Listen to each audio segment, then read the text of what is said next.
Hi everyone, this is Suzie and welcome to another Wild Orchid Craft video for the Wild Bunch. I hope all of you are doing well and feeling fine, and I have something really cute to share with you today.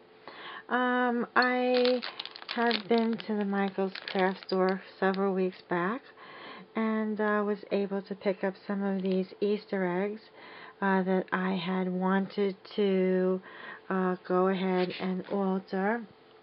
And I had done two projects on these. One I'll share with you now, and one will be in the next video. But for this one, I'd really like to show you what I came up with for alterating a paper mache Easter egg. And I just love the way this came out. I thought it was really very cute. Just trying to make sure that we're in picture here. Okay, I'm not working with a tripod, but I'll do my best. I thought this was a very, very cute project to make. I had seen many people alterating Easter eggs for the holiday and for for other crafty sakes for fun. And I haven't done anything like that in quite some time, and I thought I'd just go ahead and, looking at the Easter egg itself, I really was thinking if I should paint it or actually do some decoupage with it. And so what I decided to do was get some old music book paper, tear a sheet out, and I didn't have to distress it at all. The brown color that you see is the actual color because the book is quite old. And I tore up a few sheets, and you can see that it's kind of bumpy in spaces, and at first I really didn't like it, but now that it's fully dried, I do like the way that it looks. It adds a little bit of dimension in it, and I did use the Mod Podge. And the first thing I had actually done, I don't even know where to start, but the first thing that I had actually done with it was, what I wanted to do was make this different than many of the other items that I have seen across the board. And what makes this item different is, let's see if I can switch hands here with the camera without shaking, is I wound up cutting the egg open. And many of you had commented on Facebook that you had really liked the idea, and I just thought it was very different. I haven't seen anyone do anything like this yet. So it's kind of like a little jewel box, and I had put the paper on all around the egg, and then I lined it with just around the border with some lace that I had in my stash that was very, very narrow, so it went really kind of well around the outside of the egg. And I used all of the Wild Orchid Craft products, the flat back pearls, the shooting pearls, and many different size roses to fit all around, and the seam binding, which is acting as a closure for the egg. And you'll see now that I'm going to back away a little bit here, and I'm going to open the egg with one hand. And you can see that you can use this as a little gift box. What I had done was I just put some random strand of pearls in there, just to give you an idea. I did paint the inside of the box, and the funny thing is that when we buy these, we look at them and go, oh, a paper mache egg, but the actual paper mache egg is actually plastic with paper mache over it.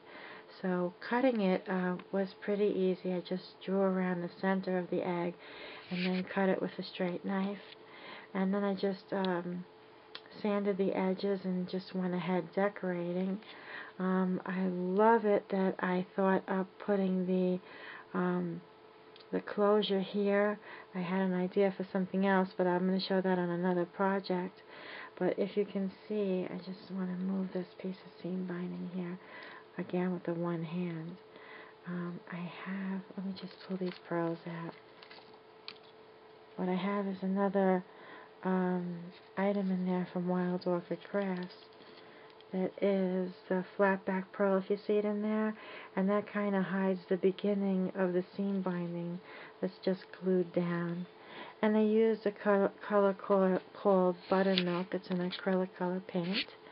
and I painted the inside twice. First I put the gesso down because I didn't want the paint to look like it was streaked, which it would have looked if I wouldn't have primed it first. So I primed it with some gesso, and then that took care of the, it kind of looks more like wallpaper now rather than streaked paint.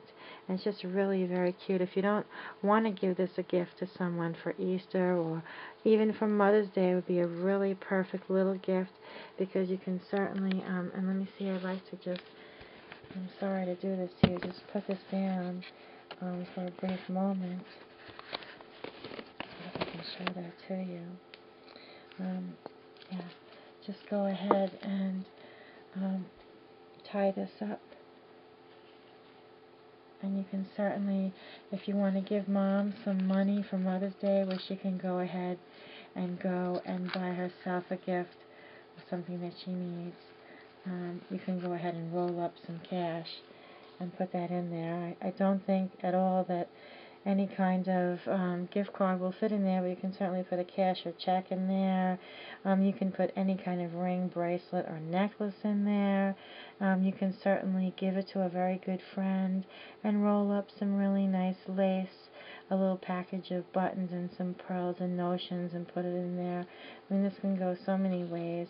And again, I really liked using the Mod Podge on the outside. The paper was very thin. Here's a piece of the paper that I use. I'm just going to pick this back up again very gently. Okay, this is a piece of the paper that I use, and you can see it's really kind of faded. And that was really that much to it. It was a lot of fun to make. It was pretty quick. And I had a lot of fun making it, and of course the best part in the end is embellishing it with all of the beautiful flowers from Wild Orchid Crafts. And that's it. You'll find in the drop-down box below a list of all of our links on YouTube and Facebook, as well as my blog page, and a list of all the items that were used in this video. So I just want to say thank you again for stopping by, and that I hope that all is well with all of you. And I really appreciate all of your comments, and thank you so much for tuning in today. Have a great day now. Bye.